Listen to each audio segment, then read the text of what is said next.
Film ini bercerita tentang seorang pria bernama Will Shelley. Dia adalah seorang polisi yang baru dipindahkan ke sebuah pulau kecil bernama Providence. Will tinggal bersama seorang istri bernama Paige. Baru 1 tahun setengah mereka menikah dan saat ini Paige tengah hamil besar. Di hari pertamanya bekerja, Will bertemu dengan Kapten Murphy, seorang kapten yang berdedikasi dan dia baru aja kehilangan seorang anak angkat karena meninggal dunia. Setelah itu, Kapten Murphy membawa Will menemui partnernya yang bernama Terry, seorang polisi senior yang udah bertugas selama 16 tahun di kepolisian Providence. Terry pun kemudian membawa Will untuk berpatroli. Terry adalah seorang pria yang belum menikah dan punya seorang pacar. Sebagai pendatang baru, Terry pun memberikan arahannya kepada Will. Yang pertama, Will dilarang membunuh siapapun kecuali memang terpaksa. Yang kedua, Will harus menghormati Kapten Murphy, atasan mereka, walaupun dia adalah seorang wanita. Dan yang ketiga, Terry ingin Will mencari hobi di sela-sela bertugas. Karena di pulau kecil ini hanya terjadi masalah-masalah kecil seperti pencurian perahu atau perkelahian di bar, sehingga tugas mereka akan membosankan. Seperti Terry yang meluangkan waktunya untuk belajar bahasa Mandarin. Setelahnya, Terry kemudian mengajak Will pergi ke tempat-tempat di mana mereka bisa mendapatkan makanan dan minuman gratis. Seperti ke kafe milik seorang perempuan bernama Tilly. Di sana, Terry memperkenalkan Will supaya nanti Will bisa mendapatkan kopi gratis. Setelah dari tempat Tilly, mereka ke tempatnya Al, seorang pria yang menjual donat. Ketika mendengarkan nama belakangnya Will, Al langsung ingat dengan nama seorang pria dari berita yang pernah mencuri uang di bank. Ternyata itu adalah ayahnya Will. Tentu aja mendengarkan kabar itu Terry jadi kaget. Jadi ketika di mobil, Terry pun bertanya tentang ayahnya Will. Karena ironi banget, ayahnya adalah seorang penjahat, sedangkan Will merupakan seorang polisi. Will menceritakan ayahnya adalah seorang pegawai bank yang mencoba mencuri uang dengan sistem supaya uangnya masuk ke rekeningnya, namun akhirnya ketahuan. Ayahnya pun harus dipenjara 15 tahun dan itu membuat Will dan ibunya harus hidup secara mandiri karena rumah dan harta bendanya disita oleh bank. Sementara Will bekerja, Paige yang berada di rumah mencoba membereskan barang-barang yang mereka bawa dari rumah lama mereka. Namun karena dia hamil, jadi dia pun malas banget dan bingung untuk memulai dari mana. Paige kemudian pergi ke toko bangunan untuk membeli cat dinding. Ketika itu, pemilik toko yang tadinya nggak berhenti bicara, tiba-tiba terdiam ketika seorang pria lewat. Menurut pemilik toko, dia adalah seorang pria yang sebaiknya jangan dikenal, karena dia adalah seorang pria yang bisa menghilangkan masalah. Terdengar seram, sampai-sampai Paige pun penasaran. Karena nggak ada kerjaan, Terry pun kemudian berhenti di sebuah rumah. Bukan rumahnya, tapi rumah orang Cina bernama Yuyan. Ternyata itulah alasannya Terry belajar bahasa Cina. Yuyan adalah wanita bersuami dan setiap pagi dia berselingkuh dengan Terry ketika suaminya bekerja. Tentu aja Will kesal, karena selagi Terry bersenang-senang di sana, Will harus menunggu di mobil. Singkatnya, setelah lama menunggu sampai dia ketiduran, Will dibangunkan oleh panggilan radio dari Cheryl bahwa ada kasus dengan kode 1115 terjadi di sebuah alamat. Will pun mencoba memanggil Terry karena ada kasus perampokan. Namun suaminya Yuyan keburu pulang, hingga Will yang gak mau mendapatkan masalah memilih untuk menangani kasusnya sendirian. Dengan bergegas, Will pergi menuju alamat yang tadi dikasih tahu lewat radio. Will pun sampai di rumah yang besar dan dia melihat ada sepeda merah di sana. Will memberikan peringatan pada si perampok, tapi di dalam, si tuan rumah dengan santai lagi dengerin musik lewat headphone. Will pun naik ke atas.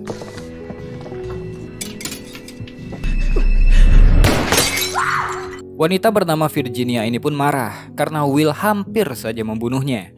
Dia juga bilang dia nggak menelpon karena ada penyusup di rumahnya.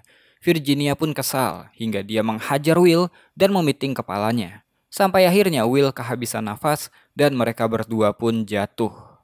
Sialnya, karena hal tersebut, Virginia tewas karena kepalanya tertusuk pecahan kayu dari meja yang hancur. Setelahnya, Terry pun datang.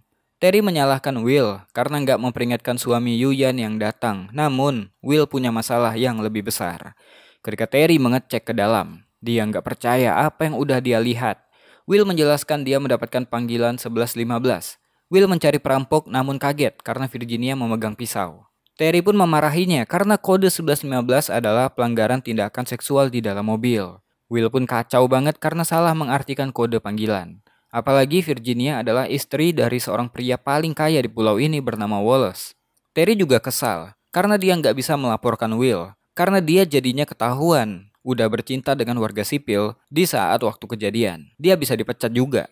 Terry kesal hingga menendang keranjang di ruang tamu dan disitulah dia menemukan uang 1 juta dolar. Sebuah opsi lain pun muncul dari kepalanya. Terry mengajak Will untuk membuat ini terlihat seperti pembunuhan. Will nggak mau karena dia bisa menjelaskan kalau ini adalah kecelakaan dan itu merupakan upaya dalam membela diri. Namun Terry mengingatkan posisi Will yang tidak bagus. Ayahnya Will adalah seorang kriminal dan juga istrinya sedang hamil saat ini. Rencananya adalah mereka merespon panggilan. Virginia mengundang mereka ke dalam untuk minum kopi, kemudian mereka bekerja seperti biasa di hari ini, dan malam harinya biarkan suaminya yang menemukan Virginia di lantai dengan rumah yang berantakan. Kasus ini akan dianggap sebagai perampokan. Rencana pun dilakukan. Rumah diberantakin dan uang mereka bawa kabur. Sebelum pulang, Will menemukan masalah. Terakhir kali dia ingat ada sepeda merah di depan sana. Begitu juga ketika Terry pertama kali datang, sepeda itu masih ada di sana. Namun mereka nggak tahu itu sepeda siapa. Apakah orang itu melihat mereka atau tidak? Untuk mencari alibi, mereka pun melanjutkan dengan bekerja. Terry bahkan harus menilang kendaraan seorang warga bernama Bobet yang sebenarnya nggak salah. Namun dia harus mendapatkan alibi mereka. Setelahnya, mereka pun menunggu. Sampai akhirnya mereka dihubungi lewat radio kalau ada kasus pembunuhan di kediaman Virginia. Mereka berdua kemudian datang karena memenuhi panggilan.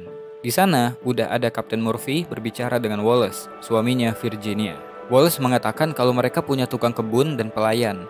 Namun mereka nggak bekerja hari ini, kecuali seorang terapis pijatnya Virginia. Will pun curiga bahwa terapis itulah yang punya sepeda merah. Will dan Terry pun menceritakan kalau mereka juga datang di hari itu karena adanya aduan dari Virginia. Bahkan Virginia memberi mereka kopi dan mereka nggak melihat adanya terapis pijat yang disebutkan. Tapi anehnya, Wallace mengatakan rumahnya berantakan namun nggak ada yang hilang. Perhiasan juga masih ada. Wallace menjanjikan kalau pelakunya ditangkap, maka dia nggak akan mengasihaninya. Namun, seperti kasus-kasus pada umumnya, sebagai polisi, mereka akan mencurigai suami korban terlebih dahulu sebagai pelaku. Apa yang ditunjukkan Wallace pada polisi berbeda banget dengan kenyataannya. Ketika dia datang ke rumah, dia memang melihat istrinya tewas di lantai dengan rumah yang berantakan. Namun bukannya kesal atau sedih, dia bahkan seperti bersyukur atas apa yang terjadi. Setelah dari rumah Virginia, Will dan Terry pun menyimpan uang itu di peti kemas milik Terry. Mereka juga berdiskusi, gimana mungkin Wallace mengatakan gak ada yang hilang, padahal dia baru aja kehilangan 1 juta dolar. Mereka juga harus mencari terapis pijat yang kemungkinan merupakan pemilik sepeda. Mereka pun berjanji akan membagi 2 uangnya setelah semuanya selesai. Ketika di rumah, Will pun menceritakan semuanya pada Paige dengan detail termasuk soal uang yang mereka temukan. Namun bedanya, Will mengatakan yang membunuh Virginia adalah Terry, bukan dirinya. Paige pun khawatir ini akan membahayakan suaminya. Dia bahkan ingin menemui Terry secara langsung karena Paige mau menilai apakah Terry adalah orang yang bisa dipercaya atau tidak. Sementara itu di sebuah bar, ketika Kapten Murphy bersantai, Bobet mengadukan kalau Terry menilangnya, padahal dia nggak mengebut. Murphy pun mengatakan kalau dia akan mengurus masalah ini karena sepertinya itu bukan Terry yang dia kenal. Ketika melihat tiket tilang yang dibuat oleh Terry, Murphy melihat jamnya sama dengan jam kematian Virginia, sebuah kebetulan atau sebuah usaha untuk membuat alibi palsu. Jadi, di mana si terapis pijatnya Virginia? Kita kembali ke TKP di waktu kejadian. Ternyata, terapis yang bernama Kate tengah berolahraga di lantai atas. Ketika dia mendengarkan suara berisik karena Terry memberantakan rumah, Kate melihat Terry tengah mengambil uang dan Virginia yang tewas di lantai. Dia pun kabur lewat jendela lantai 2. Keesokan harinya, mereka berdua pergi ke rumahnya Kate, di mana sepeda merah itu ada di sana. Mereka berdua pun bertemu dengan Kate dan mewawancarainya.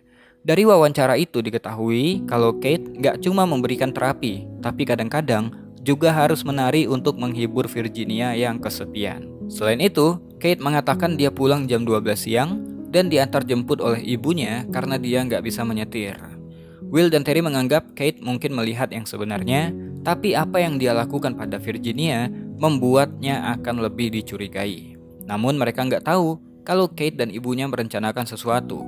Mereka tahu uangnya ada di mana dan berencana akan membobol peti kemas milik Terry. Sementara itu, setelah berduka dengan kematian istrinya, Wallace kembali bekerja. Di sana dia disambut oleh sekretarisnya yang bernama Deborah. Ternyata hubungan mereka bukan sekedar bos dan sekretaris. Deborah adalah selingkuhannya Wallace. Parahnya lagi, ternyata Wallace menyewa pembunuh bayaran yang dipanggil The Colombian untuk menghabisi istrinya. Namun, dia nggak tahu bukan The Colombian yang menghabisi istrinya. Flashback di hari kejadian. The Colombian memang datang ke rumahnya Wallace untuk membunuh Virginia sesuai arahan dari Wallace. Namun dia juga kaget ketika Virginia udah meninggal. Ternyata uang yang dikeranjang adalah uang yang disiapkan Wallace untuk The Colombian sebagai bayaran.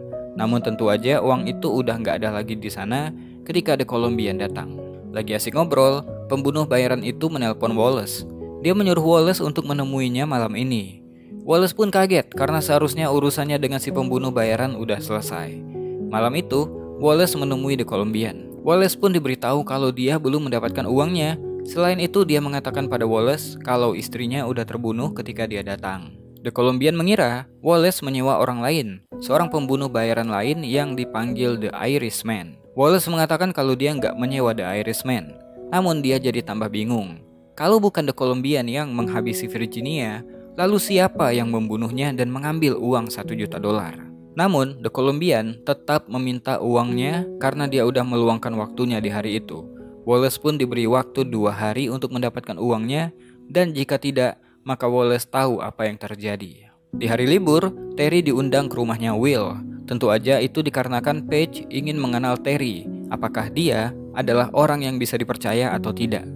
Awalnya pembicaraan di meja makan berjalan normal, sampai akhirnya karena Paige ingin mengulik sedikit kepribadiannya Terry, membuat Terry menceritakan masa lalunya. Terry bercerita alasannya menjadi polisi.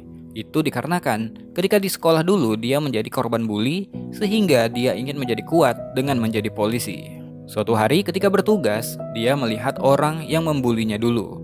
Jadi Terry menggunakan kuasanya sebagai polisi untuk menghajar kembali orang tersebut hingga babak belur. Sejak saat itulah orang-orang jadi tahu siapa Terry. Tentu aja mendengarkan cerita itu, Paige jadi salah menilai tentang sosok Terry. Ketika Terry pulang, Terry nggak sengaja menabrak anjingnya Paige ketika dia memundurkan mobilnya, sehingga anjing itu pun tewas. Kejadian tadi membuat Paige berpikir itu adalah cara Terry memperingati Paige dan Will. Paige pun meminta kode gembok peti kemas untuk jaga-jaga terjadi sesuatu pada Will. Uang itu akan dia gunakan untuk masa depan bayi mereka. Ketika di kantor, Terry menyesal karena kematian anjingnya Paige. Terry mengatakan dia nggak terbiasa diundang makan malam seperti kemarin. Jadi dia meminta maaf atas cerita menyeramkan yang dia bawa di meja makan. Saat itu Kapten Murphy pun memanggil mereka berdua ke kantornya. Petunjuk baru pun didapat bahwa perusahaannya Wallace kini tengah berhutang. Virginia punya polis asuransi di mana Wallace sendiri yang menjadi ahli warisnya. Namun, Deborah sekretarisnya Wallace membenarkan kalau Wallace berada di tempat kerja ketika kejadian itu terjadi. Namun, di TKP terdapat korek api berbentuk bintang laut yang khas dari sebuah motel. Bukti bahwa Wallace menginap di sana. Jadi Murphy pun menyuruh mereka mencari tahu. Singkatnya, mereka pun menyeberang menggunakan feri untuk pergi ke motel tersebut. Dari seorang petugas, didapatkan informasi kalau Wallace sering menginap jika ketinggalan feri. Dia selalu datang sendirian, namun sekretarisnya juga sering datang sendirian di waktu yang sama. Sebuah petunjuk yang bisa aja memberatkan posisi Wallace atas kasus ini. Setelahnya, ketika menemani Terry berhenti untuk membeli kopi, Will melihat Kate keluar dari toko dengan membawa alat pemotong. Namun Will nggak tahu mau ngapain Kate dengan alat potong tersebut. Di tempat lain, ketika lagi berziarah ke makam anaknya, Kapten Murphy dihubungi bagian forensik. Dia dikabari kalau di TKP terdapat DNA Terry dan Will. Diduga mereka menghabiskan waktu yang banyak di sana. Ketika di kantor, Will dan Terry melaporkan temuan mereka tentang perselingkuhan Wallace. Namun Murphy udah tahu walaupun Wallace benar berselingkuh, dia nggak membunuh istrinya karena kamera CCTV memperlihatkan Wallace sedang berada di kantornya sepanjang hari. Murphy pun bertanya berapa lama mereka berdua berada di rumah Virginia. Will mengatakan hampir 1 jam.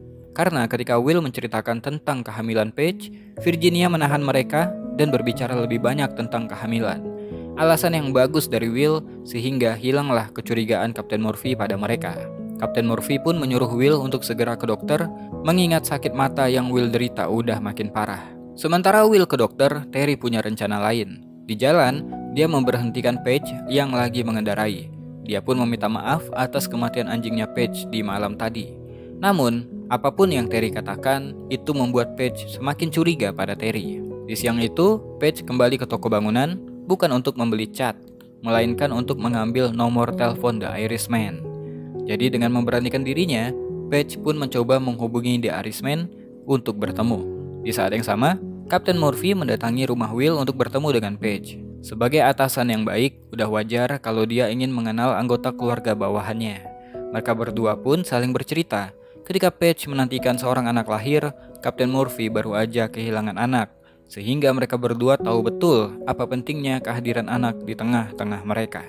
Di hari yang lain, Paige bertemu dengan seorang pria yang dipanggil The Irishman, pembunuh bayaran yang sama dengan The Colombian.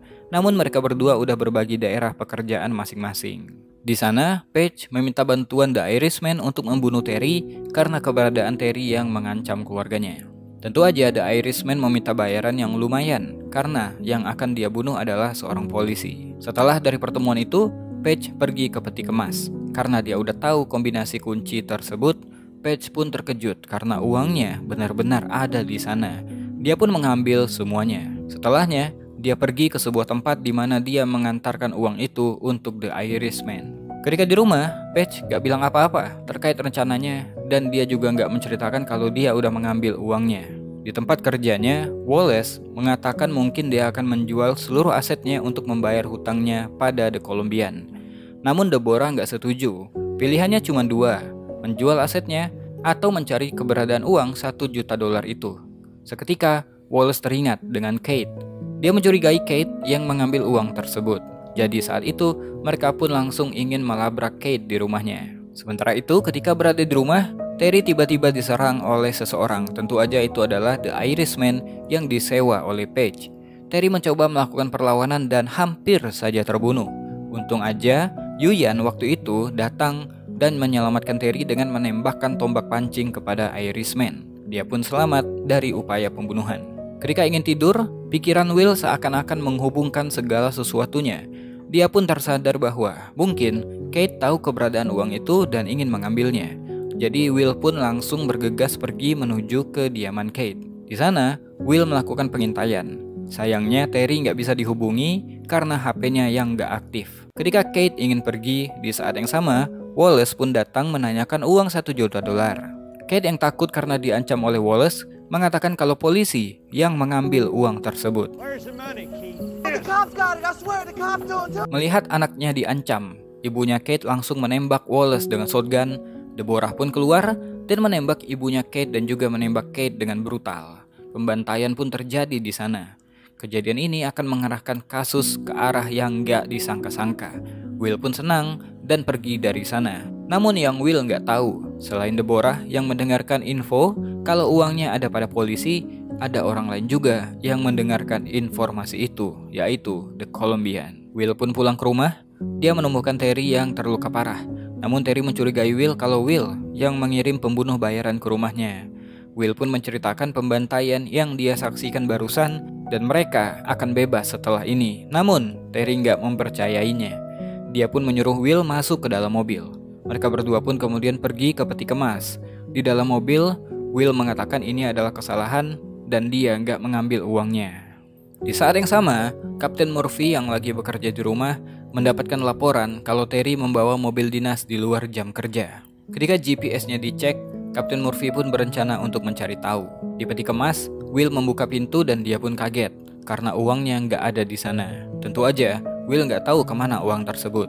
Terry kemudian mengatakan dia mencurigai Will udah memberitahu kepada istrinya dan Terry mencurigai kalau Paige yang mengambil uang itu. Jadi dia pun menyuruh Will menelpon Paige dengan loudspeaker. Tentu aja Will nggak menyangka kalau Paige yang mengambil uang tersebut tanpa sepengetahuan dirinya dan hal ini membuat posisi Will jadi terpojok. Apalagi ketika Terry tahu kalau Will bercerita pada Paige bahwa Terry lah yang membunuh Virginia. Tanpa pikir panjang, Terry yang sakit hati pun menembak kepala Will hingga dia tewas di sana. Paige kemudian mengemasi barangnya dan juga uangnya untuk lari keluar dari pulau. Sementara Kapten Murphy yang baru tiba menemukan Will terbunuh di sana. Murphy pun menelpon Paige memberitahukan kalau suaminya udah terbunuh. Paige memberitahu kalau Terry membunuh Virginia. Will yang mengetahuinya sehingga mereka berdua diancam oleh Terry. Perintah untuk menangkap Terry pun disebarkan Murphy lewat radio polisi. Singkatnya, Terry tahu kalau Paige akan melarikan diri. Jadi dia pun menyusul Paige ke dermaga feri. Dia pun berhasil menemukan Paige dan hampir membunuhnya. Untungnya, Kapten Murphy datang tepat waktu. Karena Terry memegang pistol dan gak mau menyerah, akhirnya Terry pun mendapatkan tembak di tempat hingga meninggal dunia. Paige yang mengalami stres gagal melarikan diri karena dia mengalami kontraksi dan akhirnya melahirkan di rumah sakit. Di saat yang sama, The Colombian berencana untuk mengambil uangnya pada Paige. Namun aksinya tertunda karena di dalam kamar masih ada Kapten Murphy yang berjaga di sana. Kapten Murphy bertanya pada Paige apa yang sebenarnya terjadi. Banyak orang yang mati dan ini nggak mungkin adalah sebuah kebetulan. Paige tahu pertanyaan itu keluar karena Kapten Murphy udah tahu Paige membawa uang yang banyak di kantong plastik. Kapten Murphy ingin membantu Paige. Jadi apapun peran Paige dalam kejadian ini, Paige harus menceritakannya. Kapten Murphy ingin Paige memikirkan masa depan anaknya. Namun, Paige memilih untuk tutup mulut dan menyuruh Kapten Murphy membawakan bayinya. Setelah Kapten Murphy pergi, Paige berencana kabur dari rumah sakit untuk membawa uangnya. Namun di saat yang sama, The Colombian datang untuk mengambil uang di dalam kantong. Paige pun dibunuh di kamarnya secara profesional hingga nggak ada seorang pun yang tahu. Setelahnya, The Colombian pun pergi, tapi The Colombian nggak tahu bahwa ada orang lain yang juga mengejar uang tersebut, yaitu Deborah. Mereka pun kemudian saling membunuh di dalam lift. Kapten Murphy pun kaget karena menemukan dua orang ini tewas dengan uang yang berhamburan di dalam lift. Singkatnya, anaknya Paige kemudian diadopsi oleh orang yang tepat, orang yang sangat menyayangi anaknya yang baru aja meninggal. Dia adalah Kapten Murphy. Film pun selesai. Sifat serakah akan membuat orang-orang bisa melakukan hal-hal yang begitu mengerikan. Serakah akan harta, serakah akan kekuasaan. Gak mikirin apa dampaknya buat orang lain. Namun kita harus yakin dan percaya bahwa di tengah-tengah kondisi yang gelap sekalipun akan ada harapan baru yang terus akan lahir di dunia ini. Dan harapan itulah yang harus kita pegang. Mungkin itu aja buat video kali ini. Saya Besa Putra, to be continue. Jangan bosan jadi orang baik.